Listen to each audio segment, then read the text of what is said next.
Em algarismos arábicos, não é romano, é arábico, e separados entre si por um espaço, não é dois, não é três, senão fica aqueles negocinhos no Word lá, aquelas cobrinhas vermelhinhas lá, tá?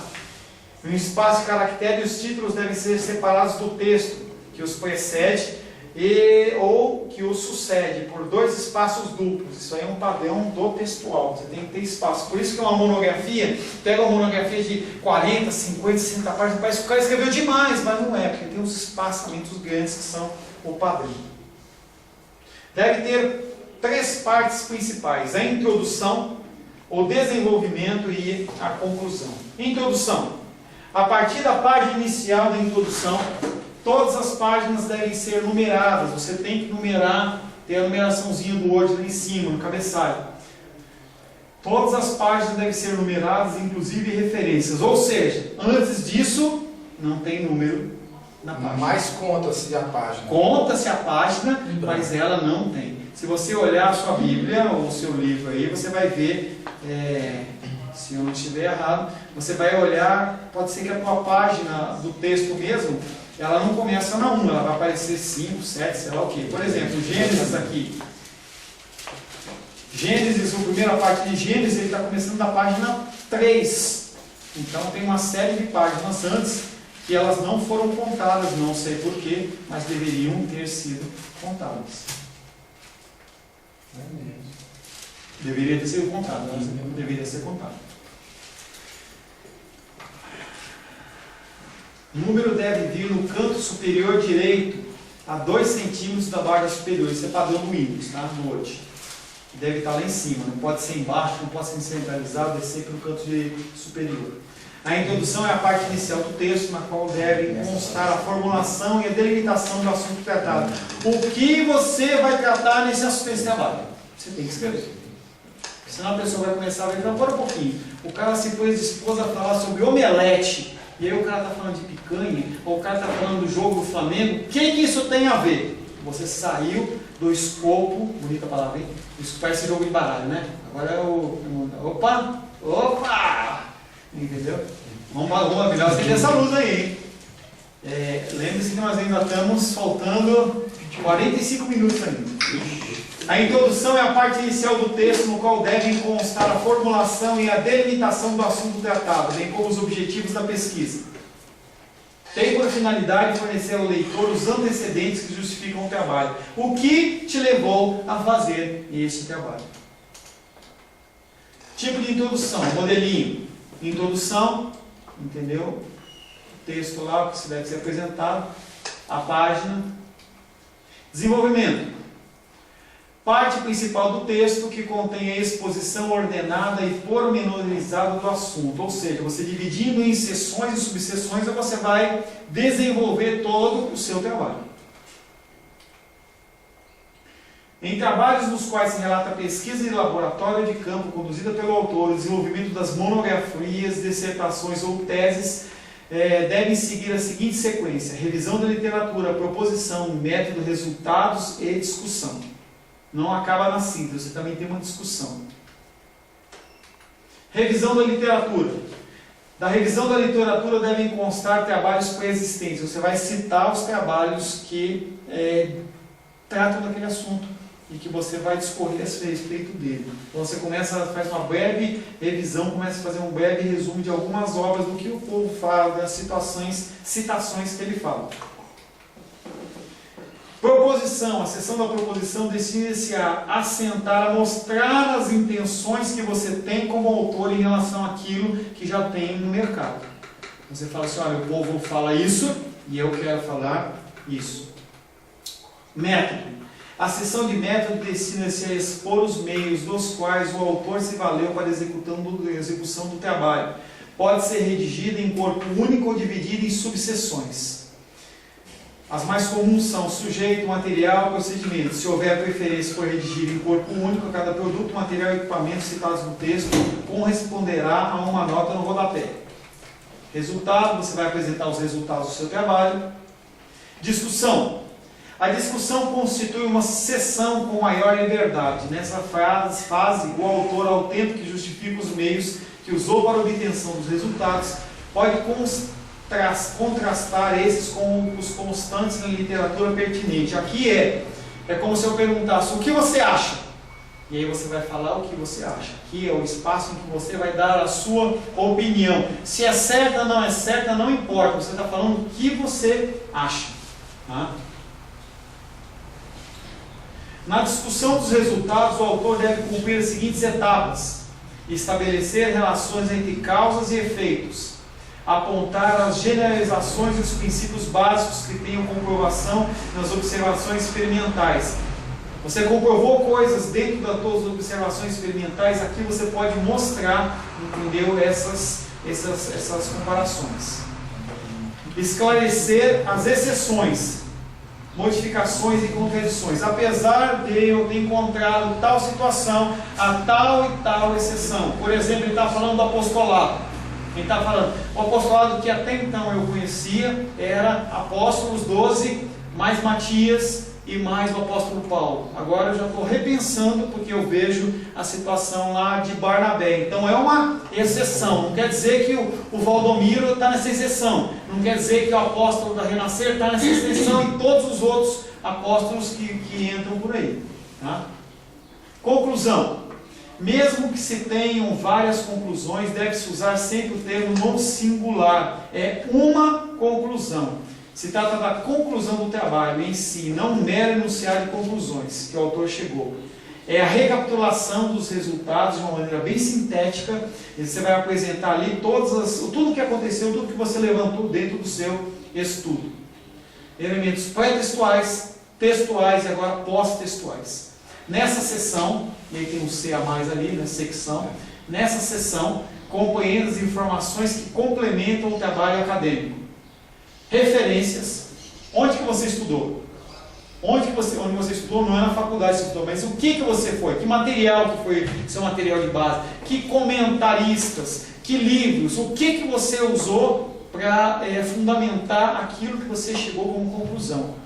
Eu usei o comentário, eu estava falando aqui, o comentário do Stott, eu usei o comentário lá da Vida Nova, da Cultura Cristã, do Nicodemos, eu usei uma série de comentários e cada um fala isso, e dentro desse escopo que eu usei de pessoas, eles são as referências que me chegam a esse tipo de conclusão.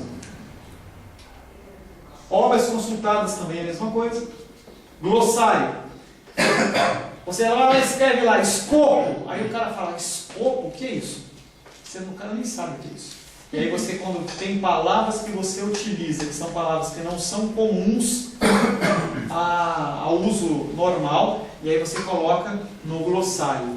Você tem, por exemplo, se você pegar comentários da editora Loyola, vai ter textos, palavras lá que você vai olhar e falar, o que o cara está querendo dizer?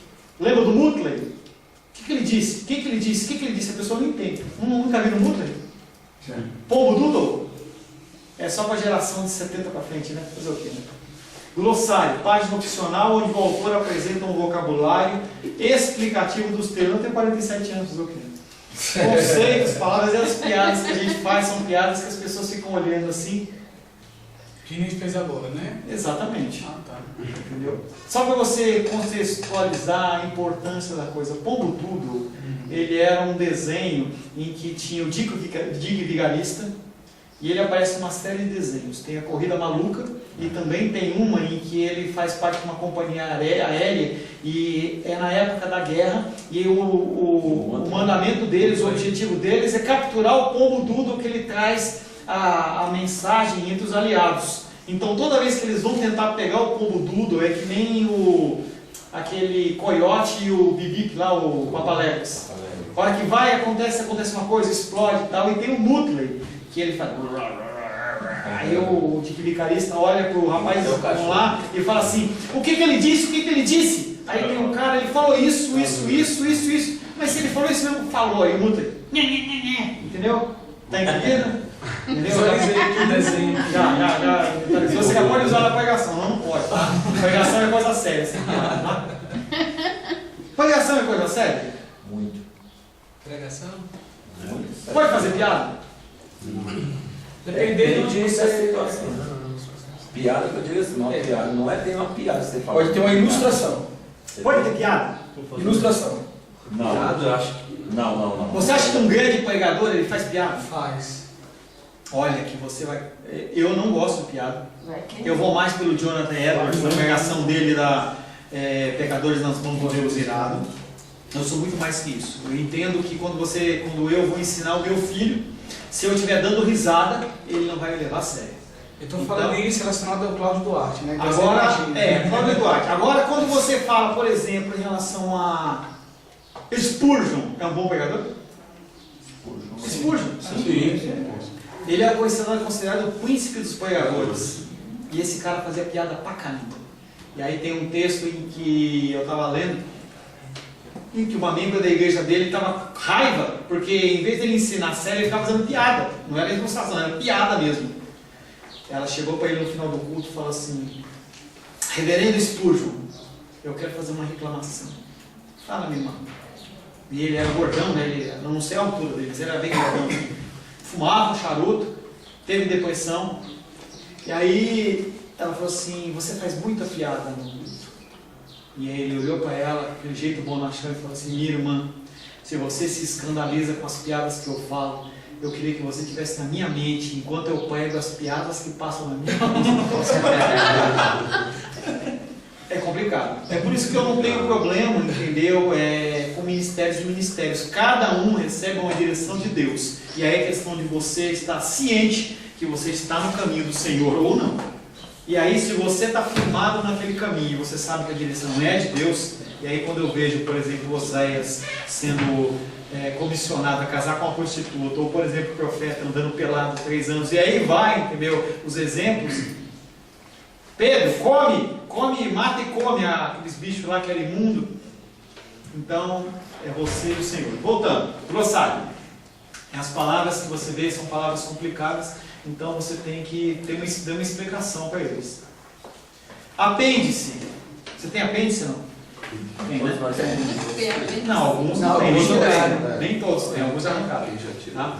Documentos opcionais que são anexados no final do trabalho. Então tem, por exemplo, um trabalho que nem eu tenho quando eu fiz o meu trabalho lá de maldições, tem uma série de espíritos familiares, entendeu? E aí tem toda a nomenclatura deles. Aquilo ali não tinha necessidade de eu inserir no meio do trabalho. Então eu falei sobre demônios territoriais, demônios familiares, e eu falei assim, está no anexo 1. Então se o cara tiver curiosidade, ele vai lá e vai ver uma relação de um monte de demônios, nomes, negócio e tal. Então é um apêndice, um exemplo de apêndice. Os apêndices são identificados por uma letra maiúscula do alfabeto, consecutivas, travessão e pelos respectivos títulos. Exemplo, apêndice A, avaliação numérica, blá blá blá. Apêndice B, espíritos familiares. E aí vai estar o nome, tá? Anexos, que é diferente de apêndice.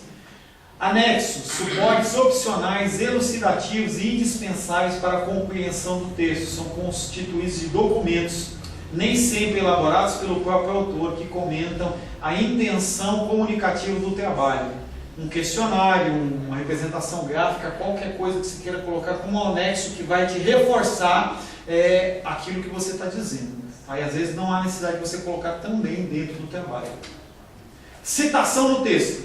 Isso é importante. Segundo a Associação Brasileira de Normas Técnicas, e aí a NBR que eu consultei foi a NBR 10520, tem outras, tá? Citação, a menção no corpo do texto, uma informação extraída de outra fonte. Quem escreveu foi o pastor Luizinho, essa frase. Por que eu vou colocar como minha? Eu vou colocar a citação e coloco pastor Luizinho, e aí não é simplesmente colocar o nome dele, eu tenho que colocar de onde foi extraído, de que livro foi extraído, de que ano foi extraído, porque se a pessoa ela for reforçar, ela vai lá no trabalho dele. Por quê? Primeiro, evitar o plágio, isso é fácil. Agora, segundo, porque eu posso colocar uma ideia qualquer e falar assim, quem falou isso foi John Piper. Foi? Aonde que ele escreveu isso? Porque John Piper é uma referência, John MacArthur é uma referência. Então eu citar que aquele homem falou aquilo, é sério. Será que ele falou mesmo? Aonde que ele foi escrever? Aí ele você tem que identificar a obra e as pessoas vão lá no livro. Está aqui escrito mesmo. Na monografia você tem que fazer isso. Primeiramente achei que eu poderia soltar as citações. Aí foi para a correção, a menina voltou e falou assim, não, qual é o livro? Que página está? qual a edição? E aí você tem que identificar onde está essa citação. Sistema de chamada da citação do texto. Segundo a BNT, as citações devem ser indicadas no texto por um sistema de chamadas autor, data ou numérico, aquilo que nós falamos. Você identifica, isso é fácil. Você vai lá, abre a sua Bíblia e você vai ver aqui uma letrinha, por exemplo, está aqui B. Aí você vai na letra B, aqui você vai achar uma referência bíblica que vai falar, por exemplo, Emanuel. Aí lá no Evangelho falando de Emanuel, assim como diz o profeta. Aí vai ter a referência, você vai lá em Isaías, você vai ler Isaías, você vai ver a referência que ele falou. Tá? Sistema autor-data.